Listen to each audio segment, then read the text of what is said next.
Bwana Yesu asifiwe sana. Tumsifu Yesu Kristo. Haleluya, watu wa Mungu. Haleluya, haleluya, haleluya. Tunamshukuru Mungu sana. Naitwa Mwalimu Musa Musa. Karibu sana. Nina jambo la baraka na la heri la kuzungumza na wewe.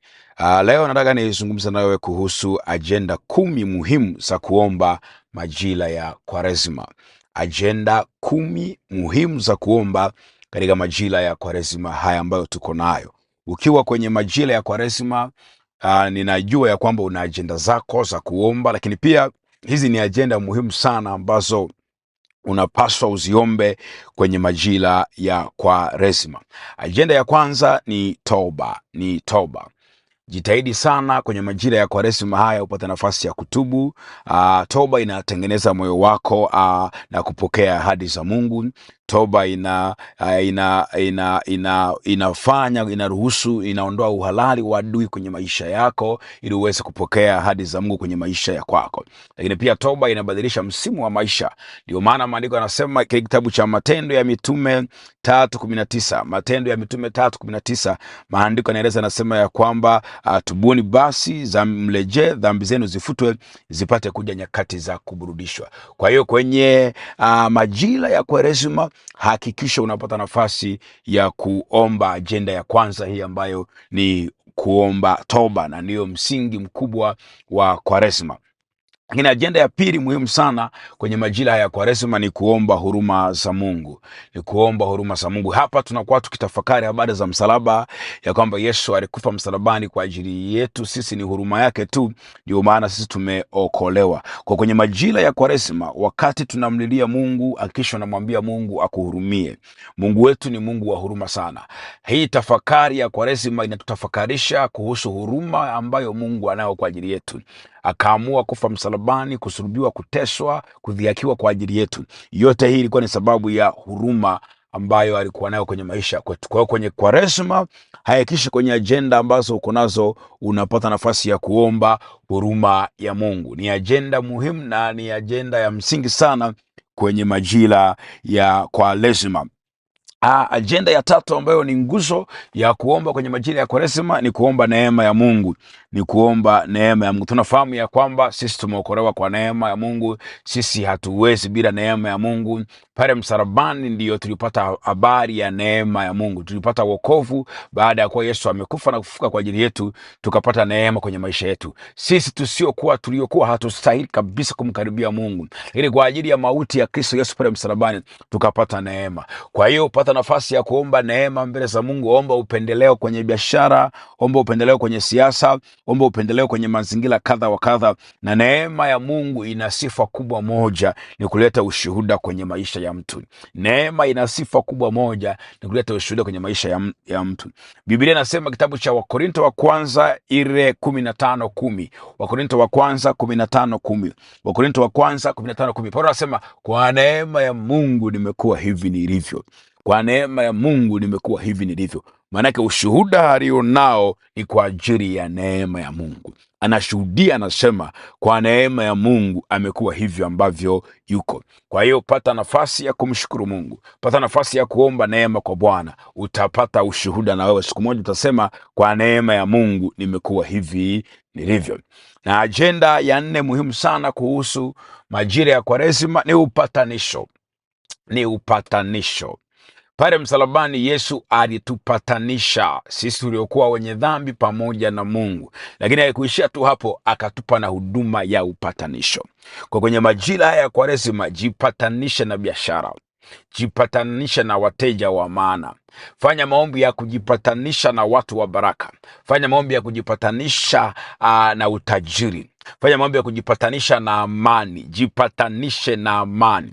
Fanya maombi ya kujipatanisha na siasa, kama ni wanasiasa. Jipatanisha na chochote. Tumia damu ya Yesu, tumia nguvu ya msalaba kujipatanisha na chochote, na mtu wa Mungu utapata matokeo, kwa sababu msalaba, kati ya kitu ambacho umebeba ni nguvu ya upatanisho. Na kwenye Kwaresima hii tunahitaji kupatanishwa na chochote. Kwa hiyo tumia majira ya Kwaresima kujipatanisha na mambo mazuri kwenye maisha yako, na Mungu atakubarikia sana.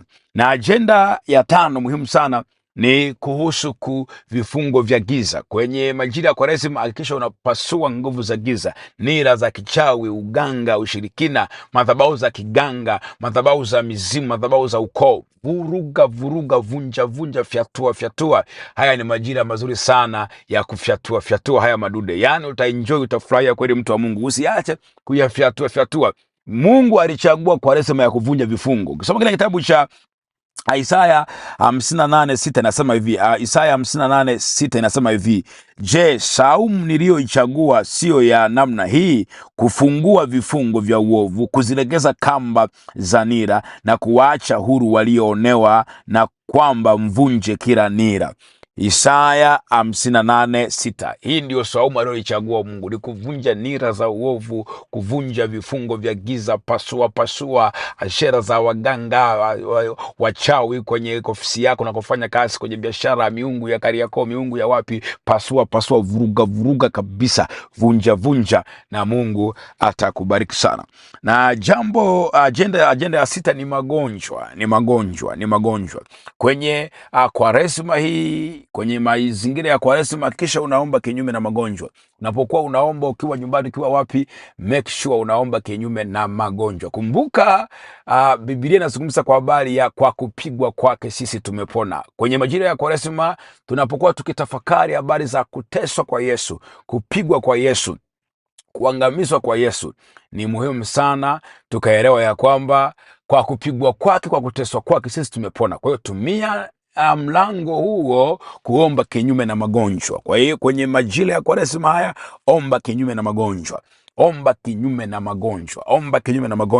Hii itakuwa ni ajenda yako nzuri sana, na Mungu atakubariki sana.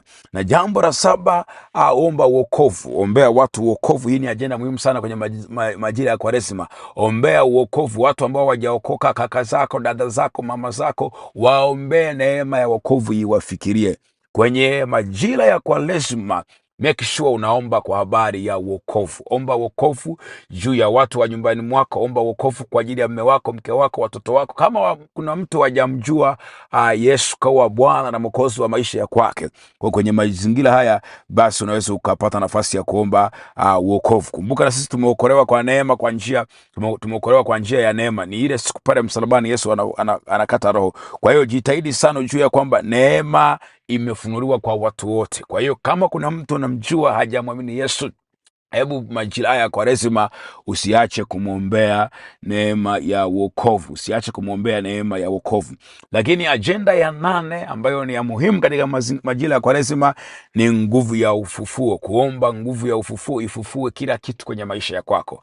Biblia inazungumza kwa habari ya nguvu ile iliyomfufua Yesu. Wakolosai 2:12. Ile nguvu iliyomfufua Yesu inaweza kufufua biashara, ikafufua ndoa, ikafufua kazi. Kwa tumia nguvu ya ufufuo ambayo ilimfufua Yesu kutoka kwa wafu, itumie hiyo kufufua vitu vyako kwenye mazingira na majira haya tulionayo ya Kwaresima, na Mungu atakuwa amekubariki sana na utabarikiwa sana. Na ajenda ya 9 ni hukumu.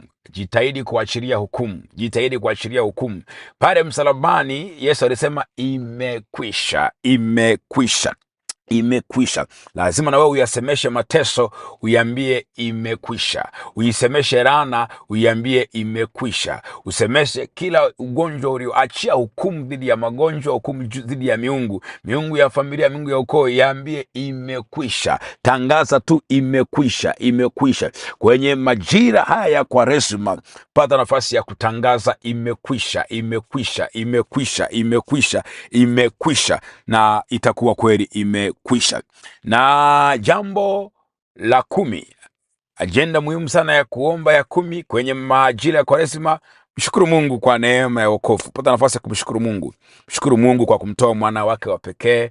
Mshukuru Yesu kwa kufa msalabani kwa ajili yako. Mshukuru Yesu kwa kufanyika laana kwa ajili yako. Mshukuru Mungu, mshukuru Yesu. Mwambie Baba asante. Mshukuru tu Yesu kwa kutoa uhai wake, kwa kupigwa kwa ajili yetu. Pata nafasi ya kumshukuru Mungu. Onyesha shukurani mbele za Yesu, mbele za Mungu kwenye majira ya Kwaresima. Maana alitupenda akamtoa mwanawe wa pekee. Kwa hiyo mshukuru Mungu. Lakini pia kila ukiomba mshukuru Mungu kwa sadaka zako. Ndio maana lazima utoe sadaka sana na Mungu atakubariki sana. Hakikisha unamshukuru Mungu aliyeziumba mbingu na nchi. Kwa kufanya hivyo, na Bwana atakubariki sana. Haya ndiyo mambo ambayo unaweza ukayaomba na ukayatafakari na ukayaita mbele za Bwana katika majira haya ya Kwaresima. Hizi zilikuwa ni agenda 10 muhimu sana za kuomba kwenye majira ya Kwaresima. Usiache kusubscribe, usiache kulike video hii na kushare. Mimi naitwa Mwalimu Musa Musa na hii ni Chakula TV, uhakika wa maisha. Kama umependa, mtumie na mtu mwingine na Mungu atakubariki sana. Amen.